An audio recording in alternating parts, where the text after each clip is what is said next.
And then many of you are rising to a principalship where you have been a teacher for a long time.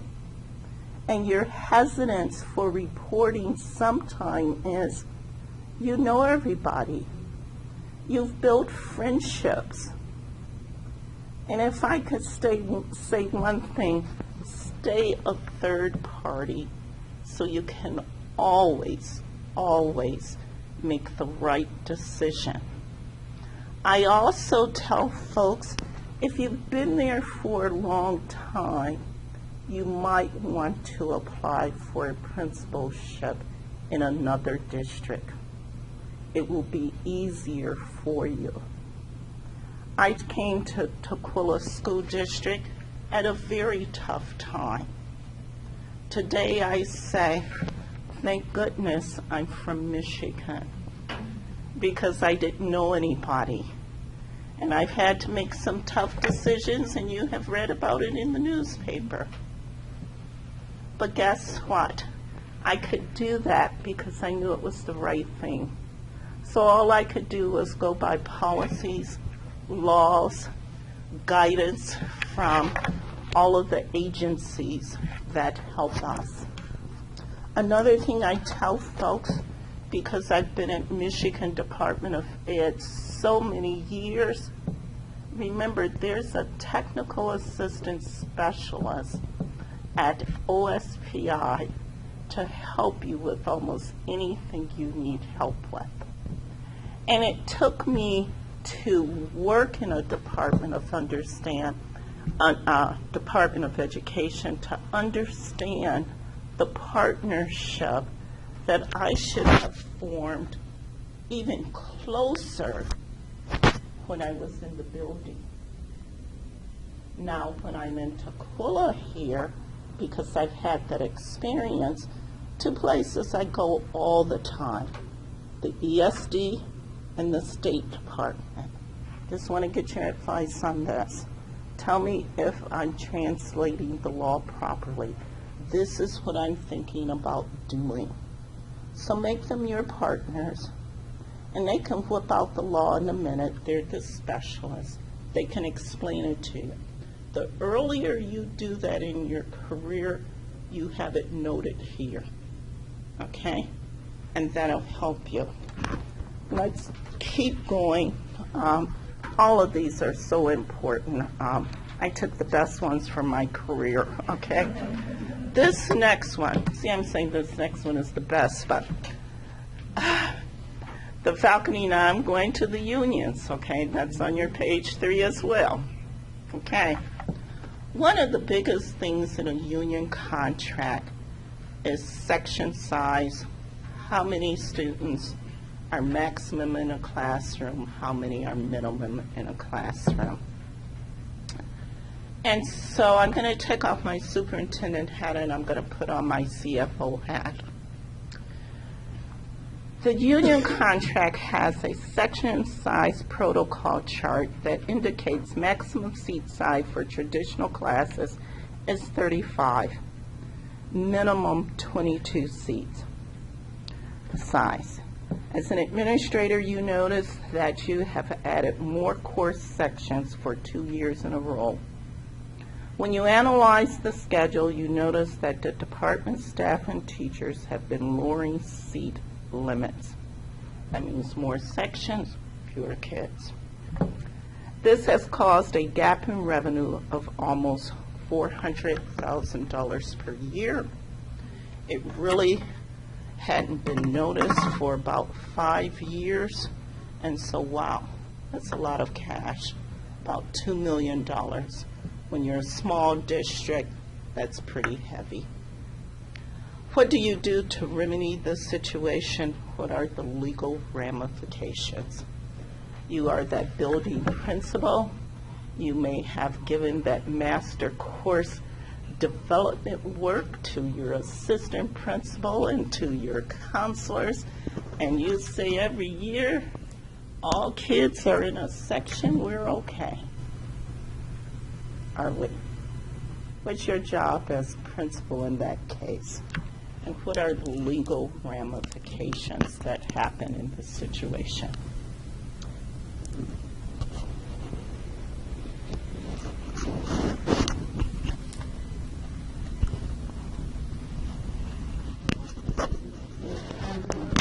Angela and Doreen.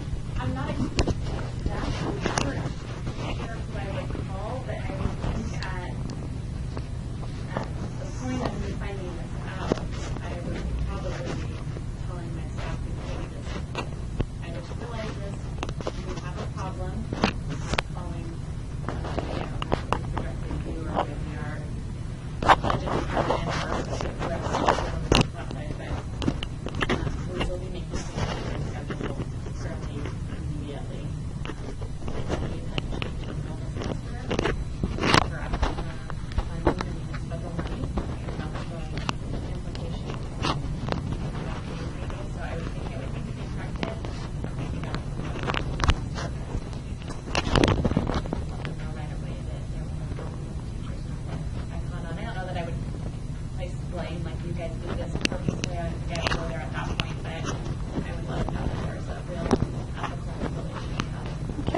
Preventative correction action needs to take place immediately.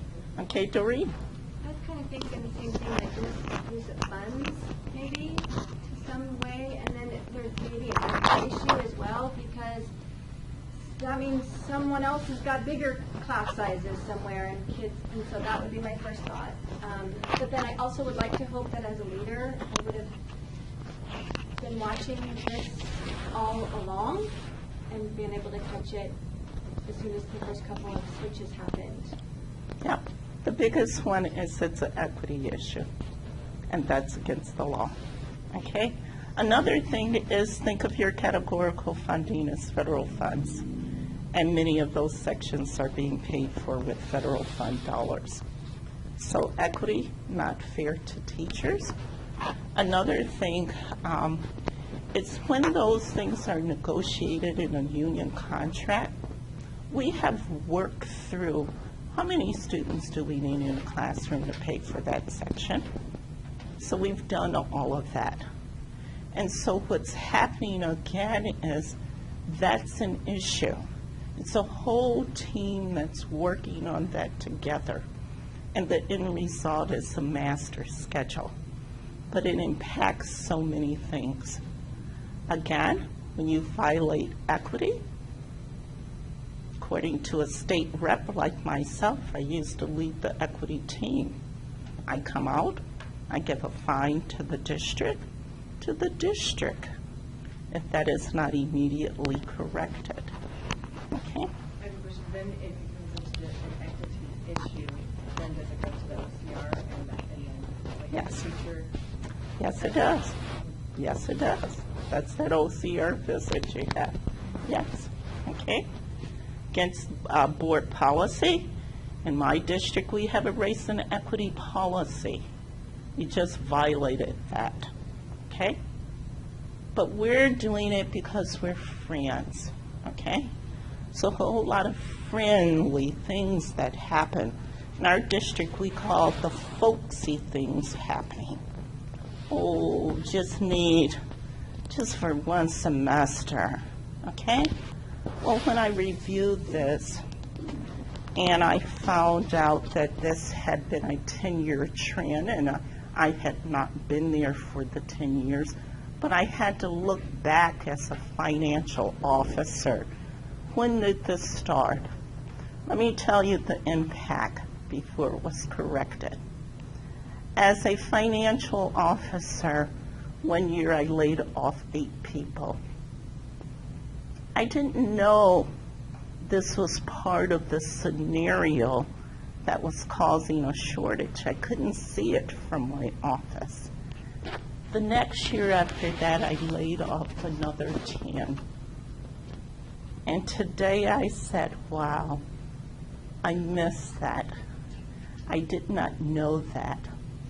So, as a principal, not looking at that master schedule, when you give your master schedule to be done by a group, you need to be sitting at that table with them.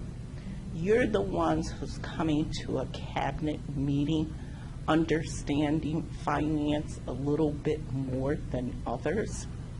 And so you have to provide that leadership there to say, no, You have to ask probing questions. When do I drop a course because it's too few students? Does 12 students pay the bill or not? 20 students? If not, you cancel it. And so it's a lot of ramifications there that other people are making decisions. And so just be careful of that. So with this scenario, I laid off people and didn't need to, but I didn't know about the schedules. And when I then got into it and put on my academic hat instead of my finance hat, it was the exact amount of money I needed to keep those staff members. Okay? You want to say something? Go ahead. Did You I- have a question? Okay. Because it's gone on for so long, you have the unions have to be a practice. Oh, Those numbers can't be- thank you for asking that question. Yes. This is the answer I get all the time. We've always done it that way. Since we have set that pattern, we will continue. Okay? And so, should I say the board challenged me with, it's been a pattern? It was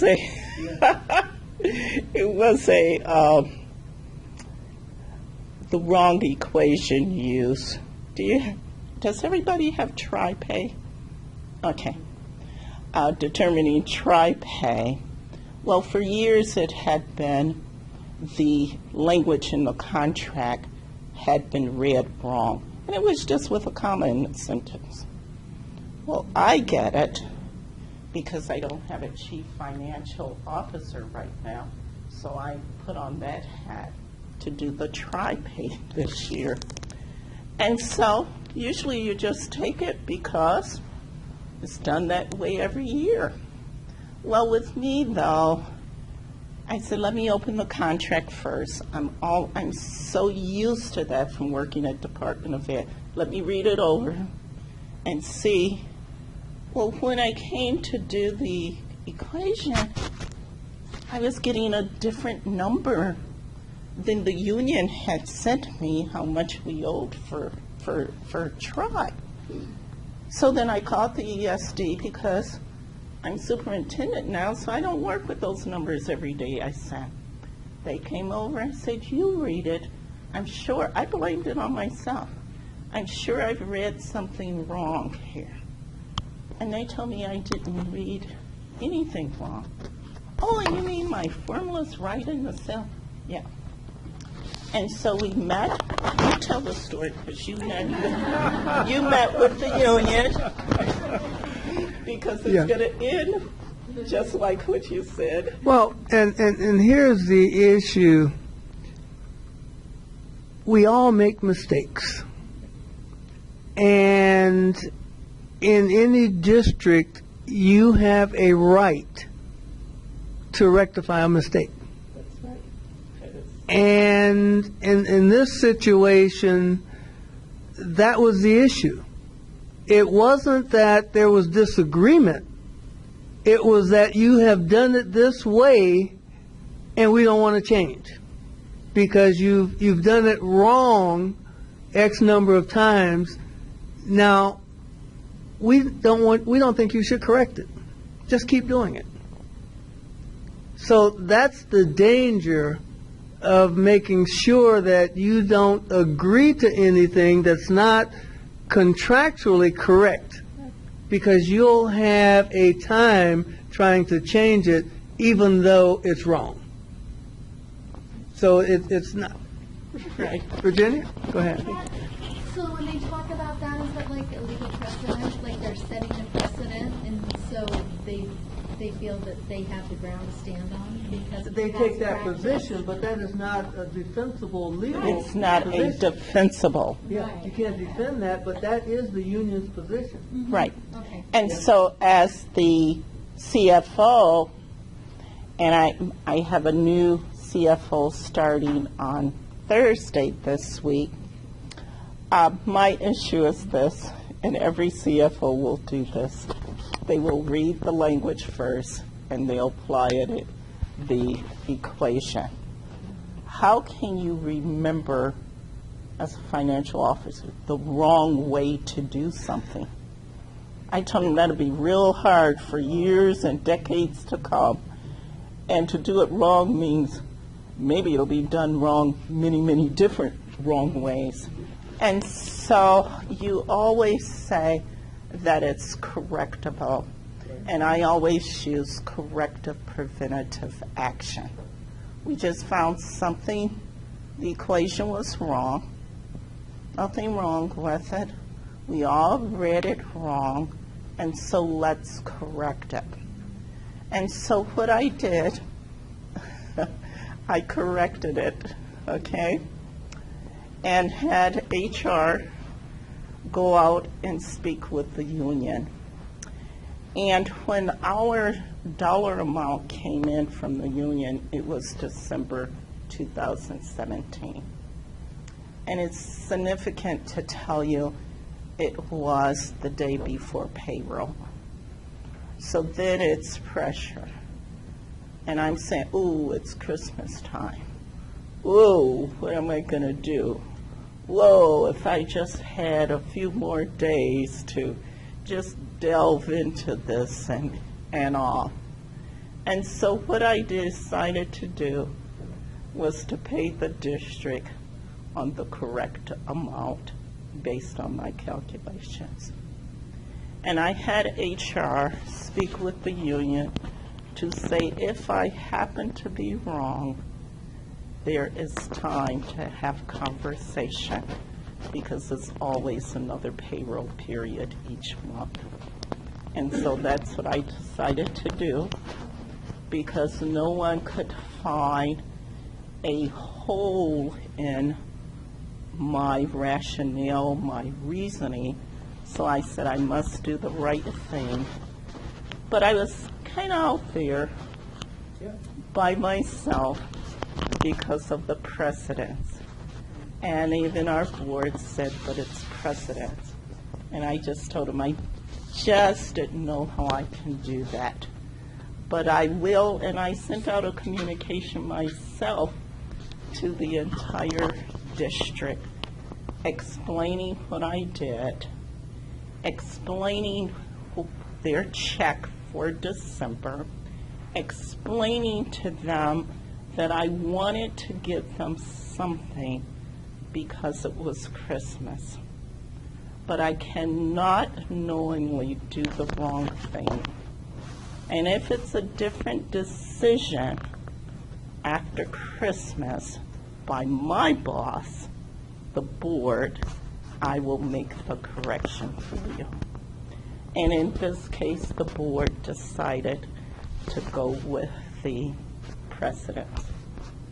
And so, for me, I don't go around gossiping about it because my board took a vote and said pay them by precedent. And so in January, I made up the difference and told HR and payroll to pay the difference. Okay? Okay, so now this is really. Okay, so, but you're losing that much money though. We are actually, yeah.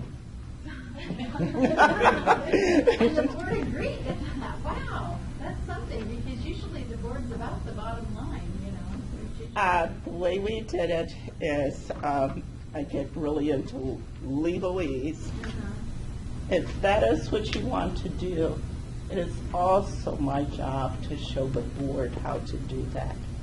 And I said the only way to do that is to do a letter of agreement with the union to change to waiver that and change to that.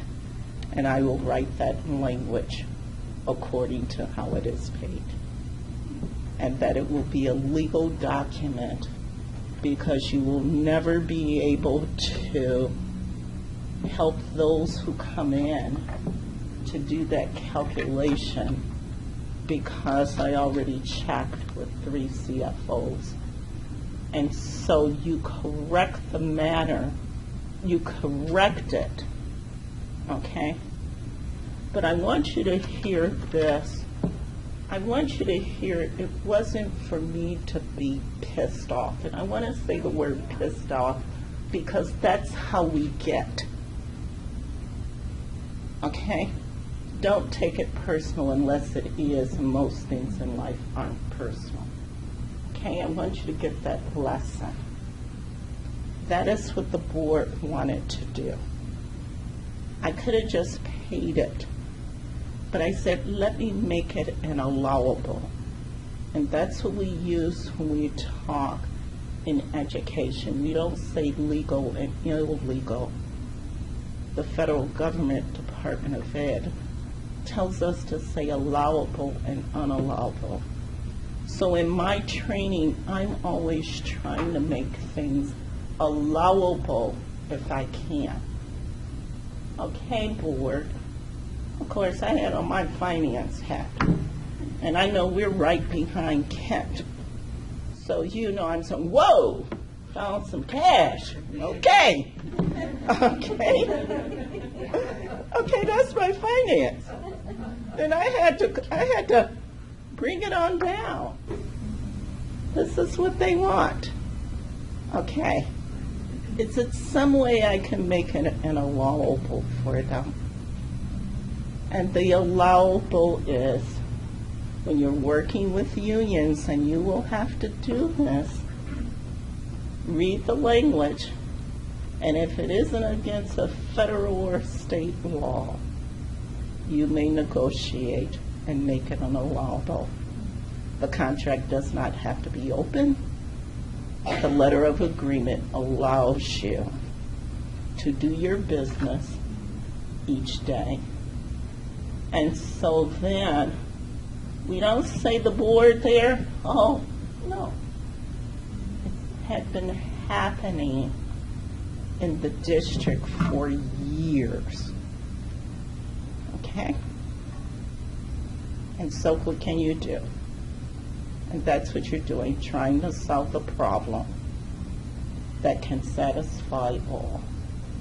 Okay? I think what you've also heard is a leader with integrity.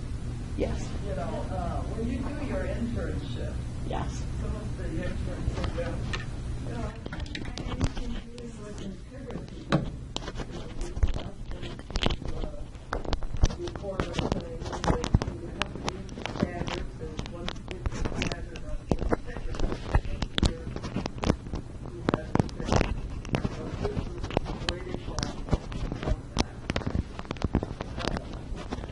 And as you go through your internship for things like this, because it happens, even if you say, well, can't find any examples. Well, there are many examples, even in your own building. Yes. This was a wonderful example. I'm going to tell you, always do the right thing. I left the door open. I will pay this based on my reading. I've gone to others. It may be something else. Time isn't on my side. Payroll must go out tomorrow. Tri-pay is supposed to be paid on the September payment date. It is now December. That's everything that was going through my mind. You said, well, that's at the district office, but guess who I come in as and run things by? My principals. My principals. You want to work someplace where you are growing, because one day you're going to also be the superintendent. You're going to also be that HR executive director, that deputy of finance, okay?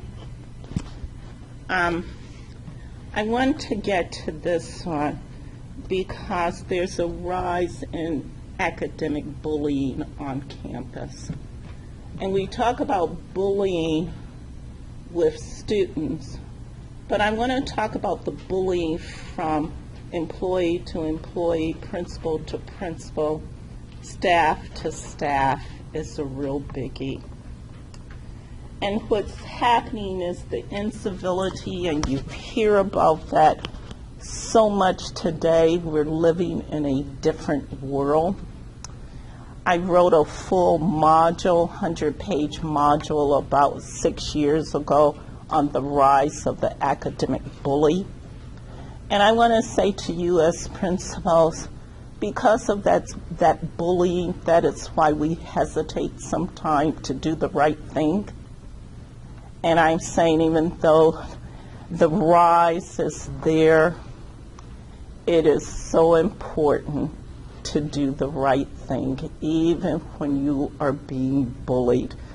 That's what number 7 is about. I put lawyer Anne Frank there, 2015. It's such an important document, a book for me.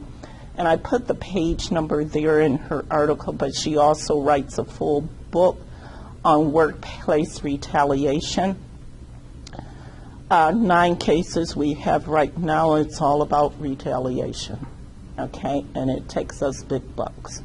We have 1 retaliation case right now, or just bullying case that's going on right now, where we have spent our entire amount of money with that attorney that our risk management pays for. They only give you so much per case. We are beyond that, okay?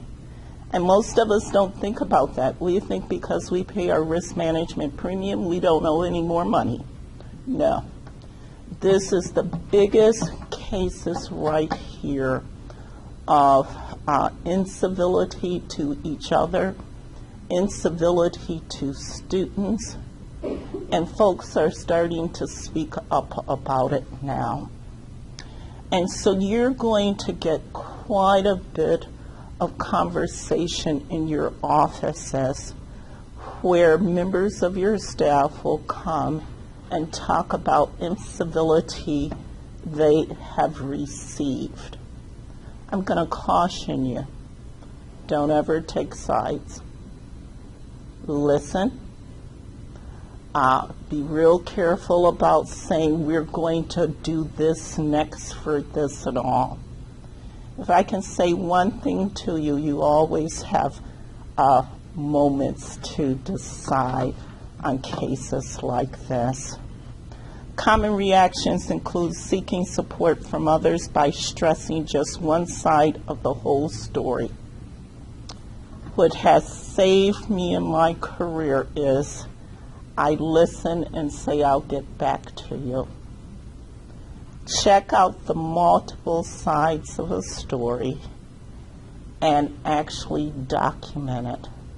Check it out without value on either side.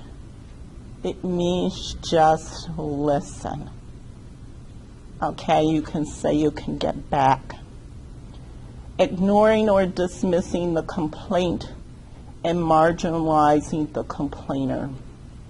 We have our favorite people. That's human nature. So when our favorite person comes to our office and they're telling us about somebody else, we like their story better. Okay? They're our buddies. Okay? But when you become an administrator, you've heard the saying, it's lonely at the top. That top is right there at the principal's level. You are the leader of that building, and you have to stand a third party to anything that's happening. The biggest thing is staffs telling you every day about what so-and-so isn't doing or what they are doing. They're also telling you about their opinions of students, their personal opinions. And students wear a label their entire K-12 career based on an adult telling that story. And it's for you to straighten that out. Now let me tell you one thing that I do. I don't know if it's going to work in your situation. It's plenty of teachers come to me. It's plenty of parents that come to me. But guess what I always say to my administrative assistant? Oh, teacher so-and-so at the high school wants to talk with me. Oh, make sure the principal is available to attend that meeting as well. If you can, bring the parties always together at the beginning. Okay, go on and tell your story. You'll find if it's true, they'll tell the whole thing in front of the principal as well. If it's not true, they're either going to cancel or they'll be a little bit more generic in that meeting.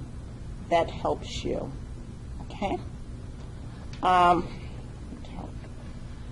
It's a lot of retaliation. You have to be careful of that.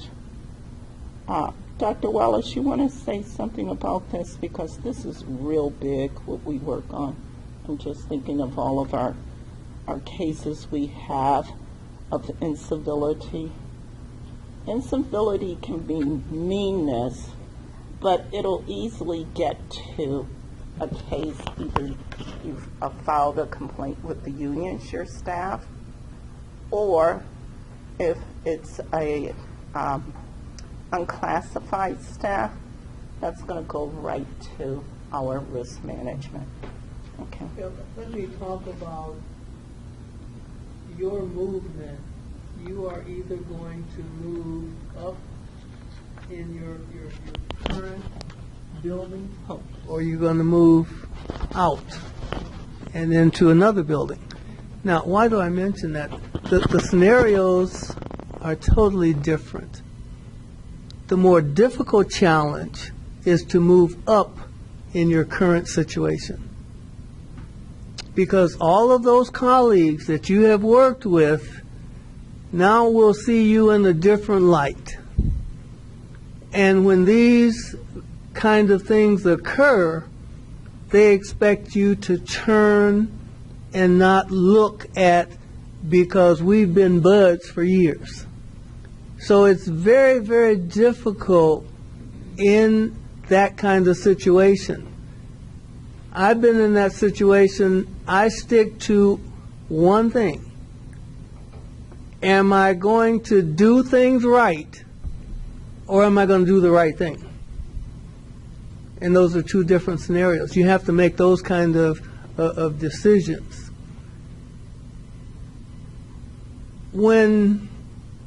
And these kind of things, the little harassment and the bullying and the retaliation, they're not outward, which, as Dr. Berry said, you have to get into those situations and look at both sides.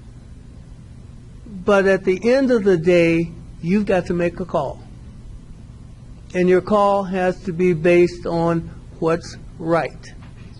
Not your relationship, not how long you've worked together, because trust me, they're going to expect you to, quote, cut them slack. What happens with the silence, too, is that in the beginning we call it aggravation, but at the end, when silence takes place, let me tell you the labels that happens. Oh, she or he is racist. Okay, even though it may have just been a little argument, but we stayed silent. So the person who's staying silent is, they're telling themselves a story. It's racist. Oh, sexist. Oh, gender. Okay? So what happens is those cases have to be investigated. And even though it may turn out it's no proof of any of those, guess what? We still have spent hundreds of thousands of dollars. Okay? For one case of just one case here, we're over $100,000. And what happens at the end, probably the person will still be at the school, but it still has to be investigated when the silent person gets the nerve to put a label on it, a label will happen. Okay? There are many, many cases based on race and equity. But when you examine the cases, it's because of that incivility that happened. And we didn't take care of it as the leader. And so it just grows and grows and festers. And I'm going to skip because one person asked a question and it's related to this. Okay, 5 minutes. So we're going to skip all the way down because a classmate asked a question. Okay, and this is number 9 on the back. Says a teacher walks out mid-year with no solid reason other than saying she cannot do it anymore. The district talked about taking legal action. Nothing was done. She entered into another profession but returned to the district as a teacher this last year. In that district, they have a very hard time finding and retaining quality teachers and end up bringing back a retired teacher to fill in for her for the remainder of the year. The sub missed a great deal of the school with medical issues and had experience as a high school teacher, not a first grade teacher. What action should the district take? Let's talk, because it's 5 minutes, about what is the impact of just staying silent. What's the impact on the reputation of the district? What's the impact based on maybe some of the guidance, the policies? What's happening here?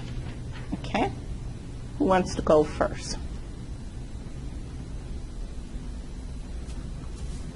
Because we're dealing with this in our district. I've dealt with it in other districts.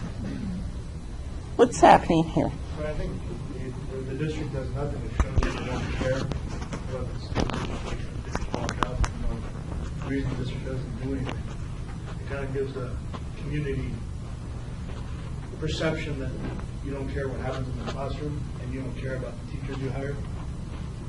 Would you want to work for that district? No. Who else? Angela. I appreciate that you said that, but I was also thinking of if I were a teacher in this district and someone just left in the middle, even if they had a valid reason, and we hired them back, I don't know that that says a lot about their quality or what they believe about me and being there and my work ethics. And so anybody can just leave when they feel like it, come back to work today. It wouldn't give me a good feeling as a teacher in that building that we're not very valued. We're just anybody can come in and do the job. So you're talking about district integrity. Yeah. Okay. Lowers the expectations. John. Lowers the expectations and value that you have for your teachers. Okay. So what I hear you saying is quality educators want to work for a quality district, and that your reputation gets around and makes it harder to find people who want to work for your district. And so we all influence that, okay? And so we have to make sure that we are pushing that. You have to make sure, too, and I'll get right with you, that you're a participant in cabinet. Push your leader to have integrity, to maintain that. I have values and belief statements that I introduce when I first go to a school district. I've carried them now for 25 years. I update them, and I say, this is who I am. But I have one thing in there at the end. If I am not following and doing the work by these standards, you tap me on the shoulder and you pull me back in line. So I encourage you, if you have not, is to write your values and belief statements and know who you are. And that helped me through all of these scenarios have happened in my career, all of them. And I keep that values and belief statement on my computer. And when it gets tough, that December was tough for me. Okay, I had to go in my office and close the door and say, it's you. It's you, it's not Dr. Wallace, it's not anybody. What are you going to do? And so I encourage you to do that. You will have long careers by being an ethical leader with integrity. Thank you. We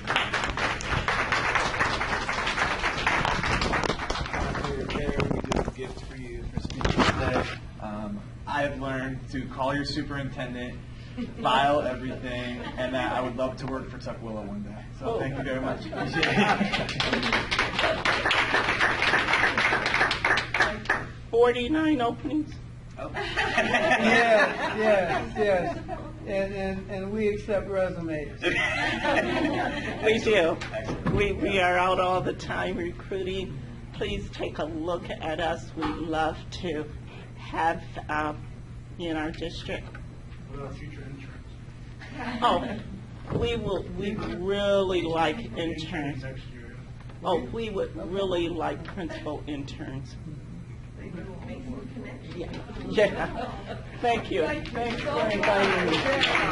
Thank you for bringing your partner here.